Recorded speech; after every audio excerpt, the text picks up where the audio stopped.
Bonjour, merci d'être présent sur ce temps de midi pour écouter ma présentation.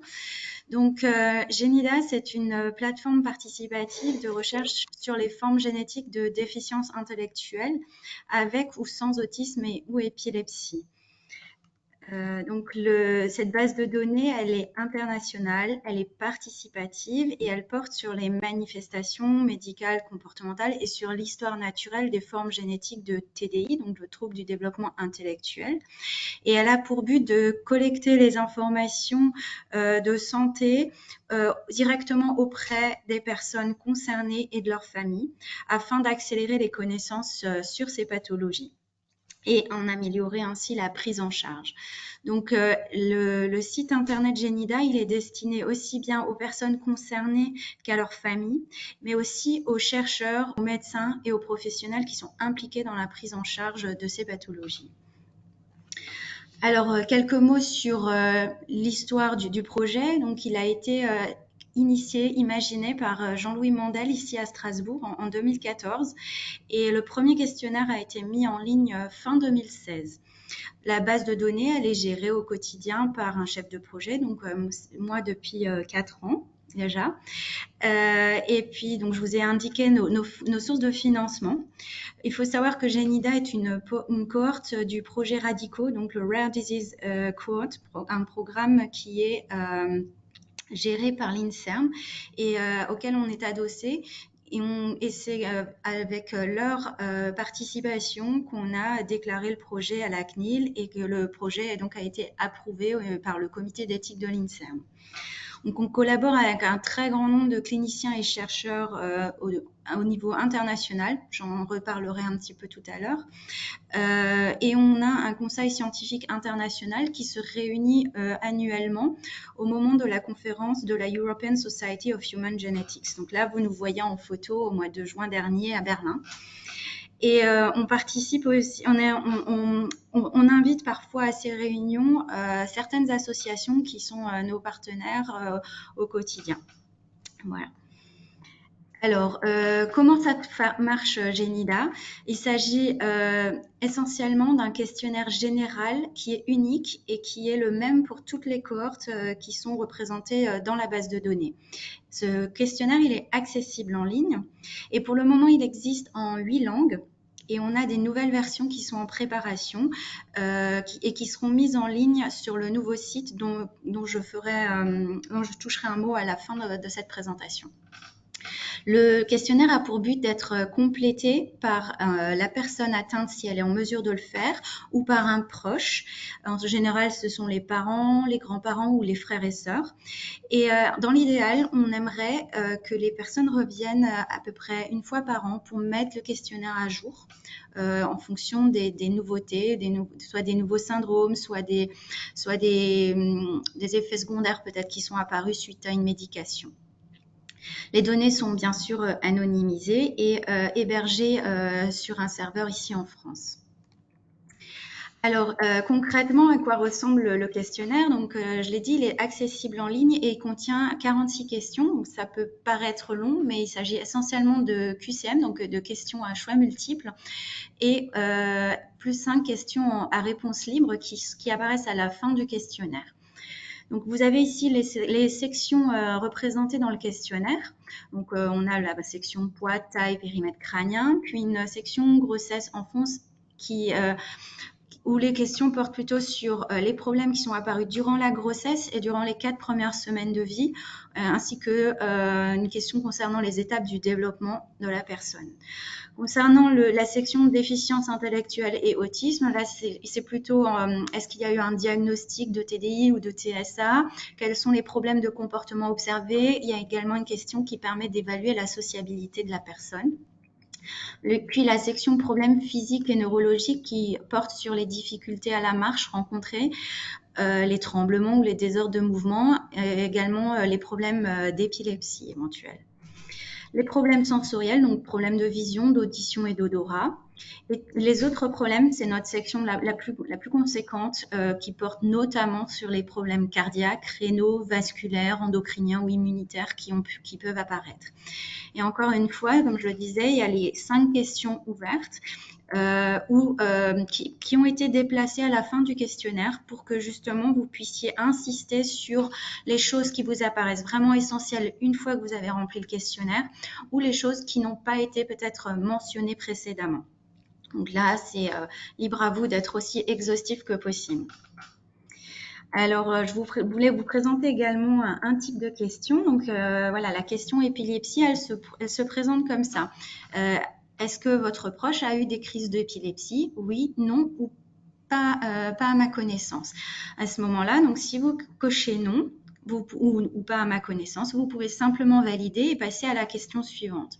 Si vous cochez oui, par contre, la question, elle se déroule.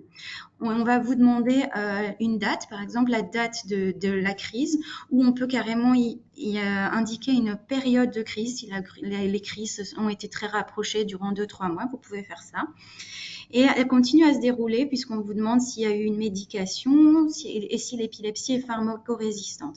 Selon vos réponses à ces questions-là, la question, elle va continuer à se dérouler. On va vous demander le nom du médicament, son efficacité, ou si elle est pharmacorésistante, quels autres médicaments ont été testés.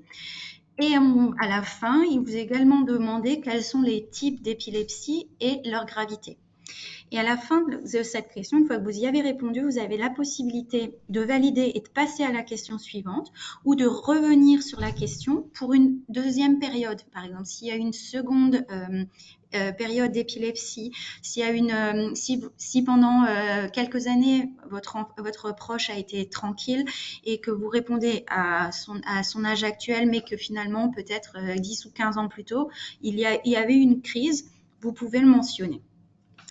Nous, on a, je vais vous le dire tout à l'heure, mais quand on s'inscrit, on demande la date de naissance de l'enfant et le système de Genida permet de calculer l'âge auquel vous répondez simplement sur la date au moment où vous répondez et la date de naissance de votre proche.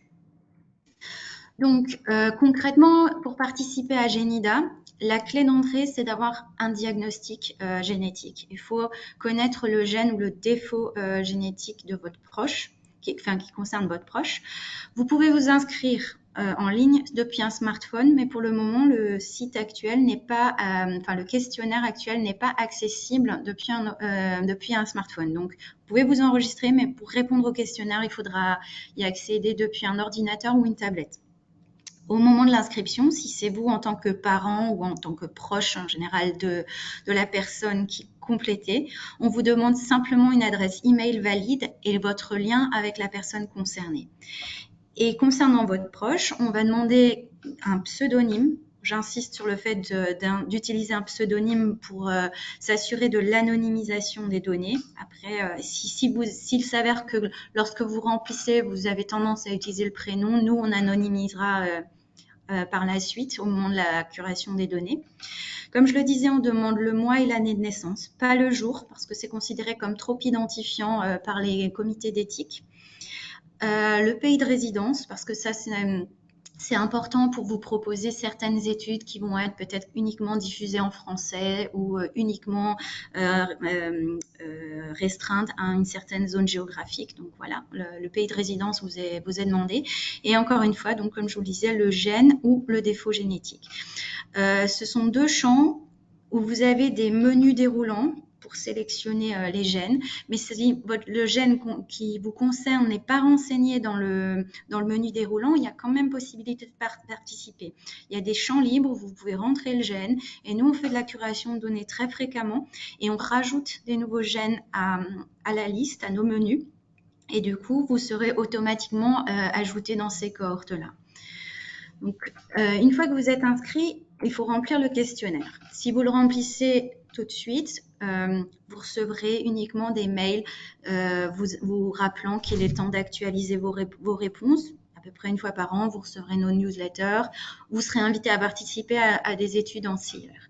Si en revanche, vous ne répondez pas au questionnaire d'office d'entrée de jeu, pour X raisons, vous recevrez des relances régulières de notre part, environ toutes les 6 à 8 semaines, pour vous rappeler qu'il est temps de remplir le questionnaire ou pour vous proposer simplement notre aide si vous rencontrez un problème sur le site internet.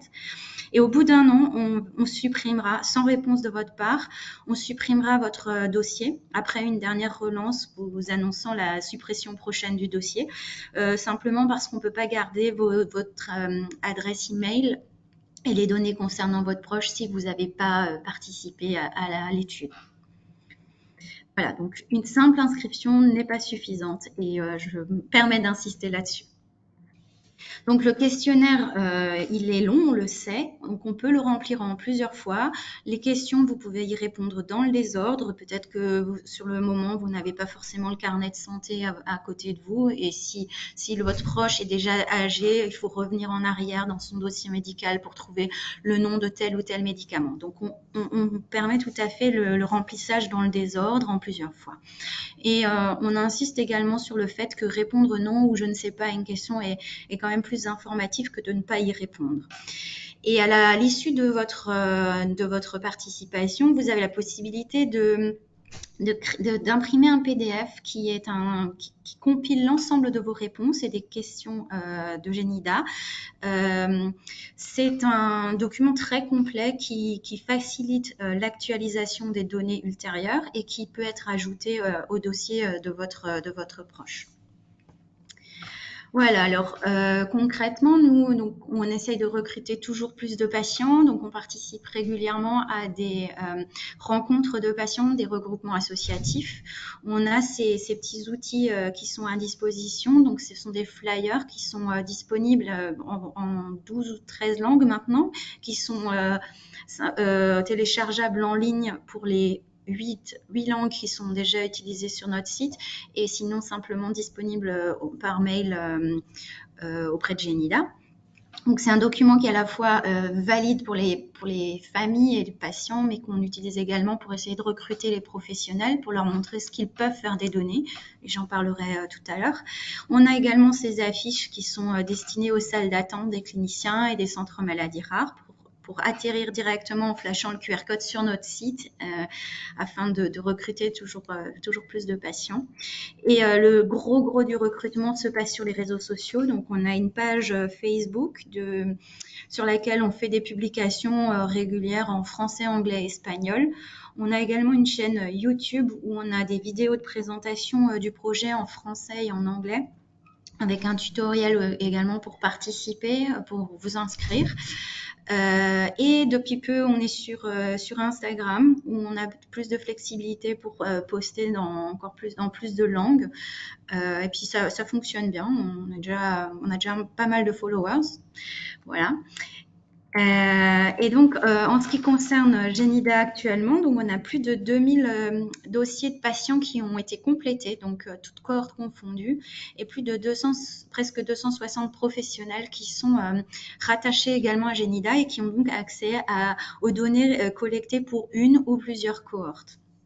Donc, on a plus de 60 nationalités représentées avec un bon tiers, enfin même plus qu'un tiers de francophones.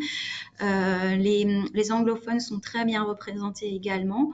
Les Pays-Bas également, et ça c'est plutôt historique du fait de la participation dès le début de Genida, la collaboration plutôt avec les cliniciens à Nijmegen aux Pays-Bas qui ont donc David Koelen et Titske Lepstra qui ont donné leur nom aux deux syndromes qui apparaissent là dans ce tableau-là, et qui ont été impliqués dès le départ dans la rédaction du questionnaire et dans le recrutement des patients atteints de ces deux syndromes notamment. Donc là, vous avez dans ce tableau quelques cohortes dans Genida, donc avec les deux principales qui sont très très bien représentées, et des cohortes qui se sont développées petit à petit, soit sous l'impulsion d'un clinicien qui poussait vraiment au niveau du recrutement, soit une association très impliquée. Parfois, c'est le cas, par exemple pour Maître Trezel, où à la fois les cliniciens et l'association travaillent de concert pour pour développer la cohorte. On a un taux de recrutement approximatif de 30 participants par mois et une représentation internationale dans de nombreuses cohortes. Enfin, ça ne fait qu'augmenter au fur et à mesure du temps. Alors, comme je disais, les professionnels peuvent accéder aux données qu'on collecte. Donc, ils peuvent soit vouloir simplement analyser les données qui sont collectées, soumettre des questions spécifiques supplémentaires à des sous-ensembles ou à des cohortes de patientes, qu'elles existent ou non. Ils peuvent très bien nous contacter en nous disant, bah voilà, moi j'ai un intérêt pour tel ou tel gène, je souhaiterais qu'on développe une cohorte. Et dans ces cas-là, on travaille de concert, savoir si eux connaissent, bon déjà ils peuvent motiver les patients qu'ils rencontrent et s'ils connaissent des associations et on développe la cohorte ensemble. Ils peuvent recruter des patients pour des projets de recherche ou des études cliniques et effectivement, simplement en analysant les données qui sont collectées directement par Genida, générer des connaissances nouvelles médicalement significatives qui seront soit publiées sous forme d'articles scientifiques, soit qui servent à alimenter la rédaction des PNDS, donc ce qu'on appelle en France les protocoles nationaux de diagnostic et de soins, ou les Clinical Practice Guidelines au niveau international. Donc là, vous avez 2 PNDS qui ont été publiés très récemment, donc MED13L dans lequel les données Genida ont été utilisées, et le syndrome de Coulon-de-Vries auquel on a carrément participé à la rédaction. Et au niveau international, il y a les guidelines pour le Kleppstra syndrome qui sont en préparation avec des cliniciens qui ont accès aux données de Genida. Et alors ça, c'est des guidelines dont la rédaction va démarrer prochainement. Et on a été intégré dans un groupe de travail pour utiliser directement nos données dans la rédaction de ce document. Voilà, alors dans les prochaines diapositives, je vais plutôt vous présenter quelques preuves de concept sur 2 cohortes. Alors déjà, je vais démarrer avec la cohorte du syndrome de Coulon-de-Vries. Donc si vous vous rappelez bien dans les quelques slides précédentes, c'est notre cohorte la plus développée. Elle a été donc développée dès le départ sous l'impulsion notamment du docteur David Coulon. Et c'est un syndrome qui est donc causé soit par une délétion 17q21.31 ou par un variant pathogène dans le gène CANCEL1. Et les patients présentent de la déficience intellectuelle, une hypotonie, des fréquences variables d'épilepsie et diverses manifestations neuromusculaires. Alors, quand on a figé les données pour les analyser en février 2022, on avait 237 participants dans cette cohorte avec un ratio à peu près équivalent hommes-femmes, mais près de 200 participants présentaient la délétion et 40 portaient le variant pathogène de CANCEL1. Donc, la première question à laquelle on a voulu répondre, c'était savoir est-ce qu'il y avait une différence significative dans le phénotype des patients présentant la délétion et ceux présentant le variant de CANCEL1. Et il s'est avéré qu'il n'y a aucune différence significative entre ces patients.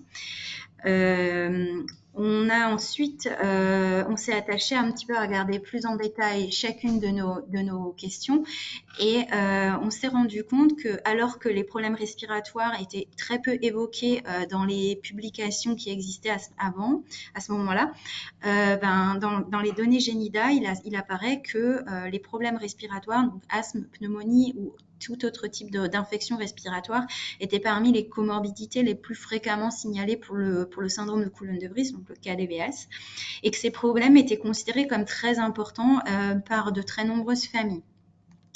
Et au final, c'était pas forcément à travers notre question sur les troubles respiratoires qu'on a appris ça, mais plutôt à la lecture des réponses libres qui sont à la fin du questionnaire. Vous avez là un petit peu quelques exemples de ces réponses libres pour le syndrome de Coulon-de-Vries, donc en anglais, français et italien. Et vous voyez qu'effectivement, les pneumonies, l'asthme, les inflammations des bronches ressortent beaucoup. Et c'est ce qui a mis la puce à l'oreille sur ces problèmes qui sont récurrents et qui sont donc des données significatives d'un point de vue médical. Et on est passé maintenant à l'étape d'après. Il est important maintenant de comprendre le mécanisme sous-jacent à ces problèmes pour pouvoir émettre des recommandations pour la prévention et le traitement de ces comorbidités. On s'est également attaché à étudier un petit peu plus en détail l'épilepsie dans ce syndrome. D'après les données qu'on avait collectées dans Génida, il s'est avéré que la fréquence et l'âge d'apparition rapportés pour les personnes avec ADVS correspondaient à ce qui était déjà connu dans la littérature. Mais nos données vont plus loin puisqu'on a un détail des types d'épilepsie enregistrés chez ces patients.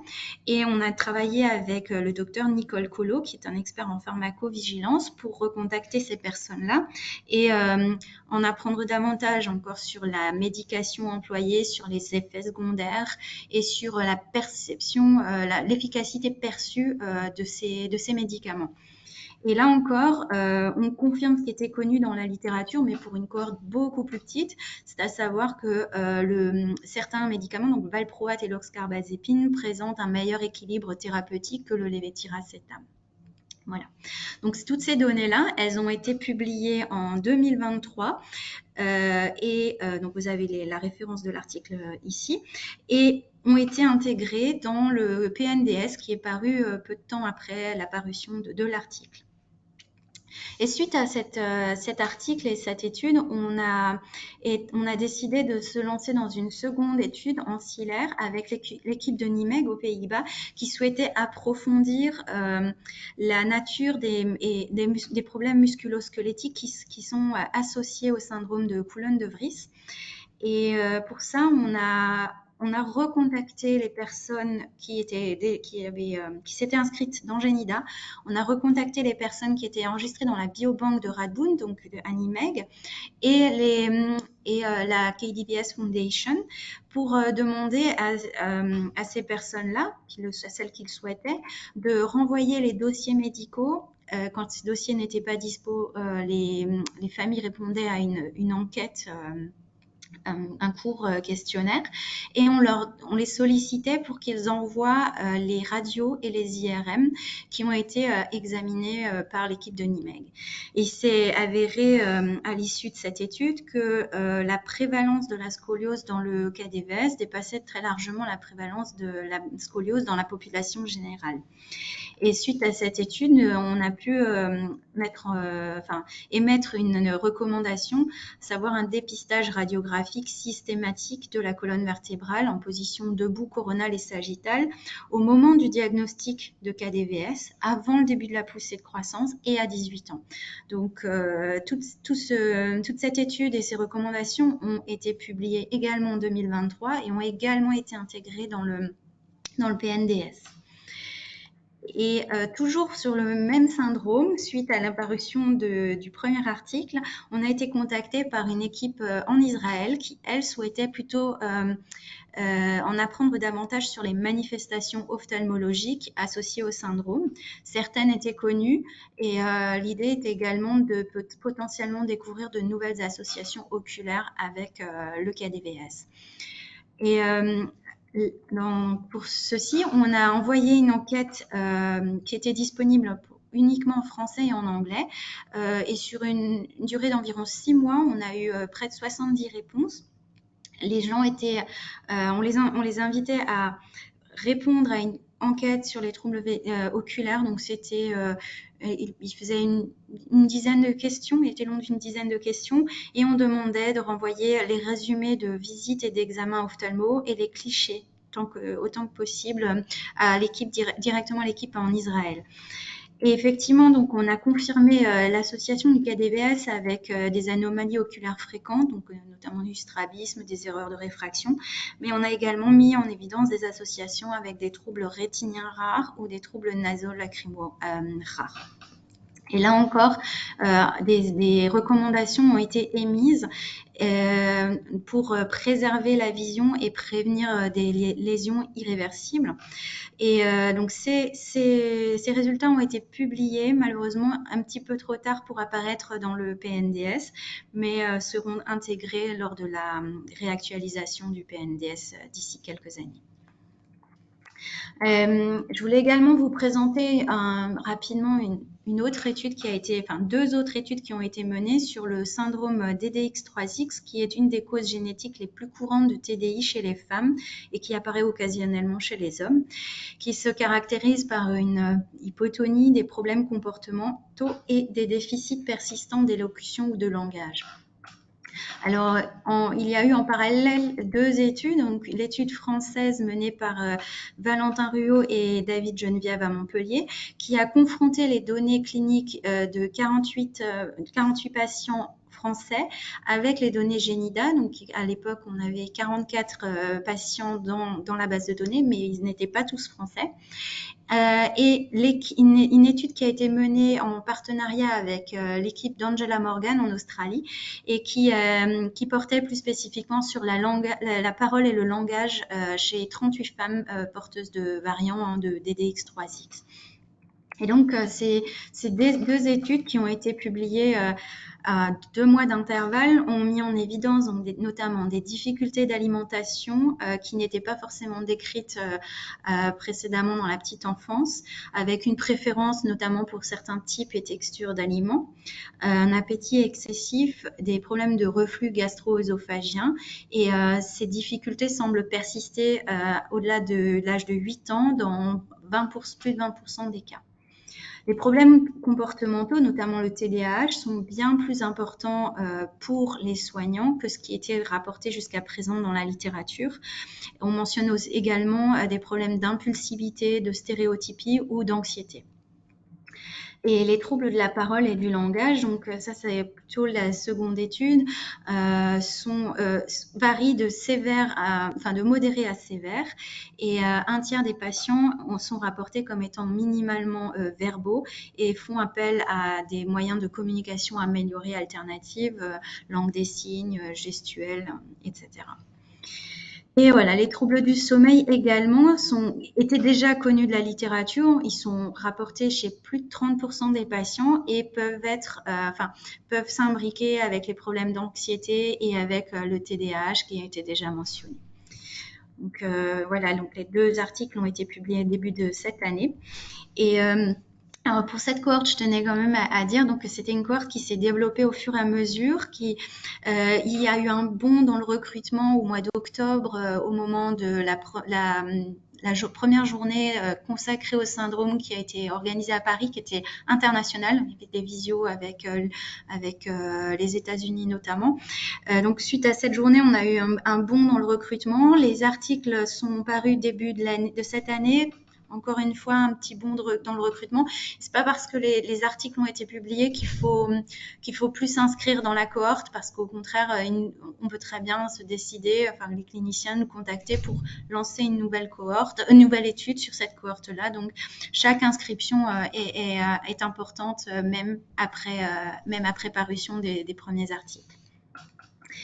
Et la troisième preuve de concept que je voulais vous présenter, c'était une étude qui a été menée de manière transcohorte, donc qui concernait l'impact du confinement sur la vie quotidienne des personnes avec TDI.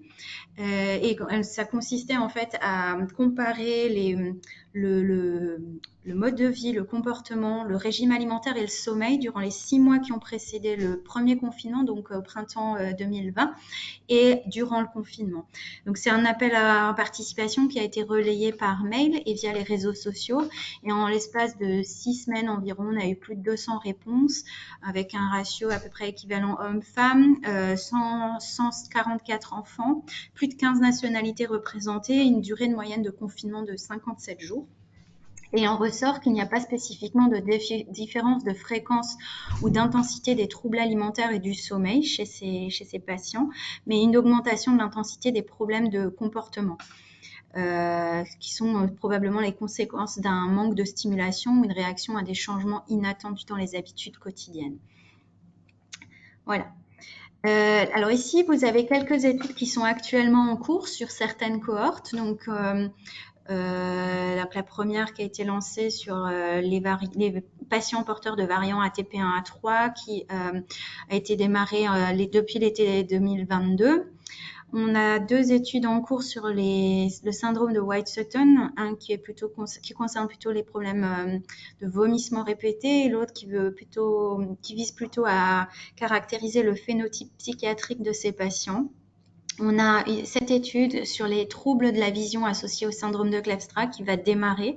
Alors celle-ci, elle découle tout simplement de la parution de notre article sur les troubles de la vision dans le cas des VS avec les Israéliens, dont je vous ai parlé à l'instant. Suite à l'article, on a été contacté par Aswen qui souhaitait réaliser le même type d'étude. Celle-ci est donc sur les troubles vestibulaires qui a démarré en janvier et qui est également une étude transcohorte comme celle sur le confinement. Qui vise à analyser la relation entre système vestibulaire, équilibre et santé mentale dans les TND. On a fait un bilan la semaine dernière, on a plus de 130 réponses à l'heure actuelle à ce questionnaire.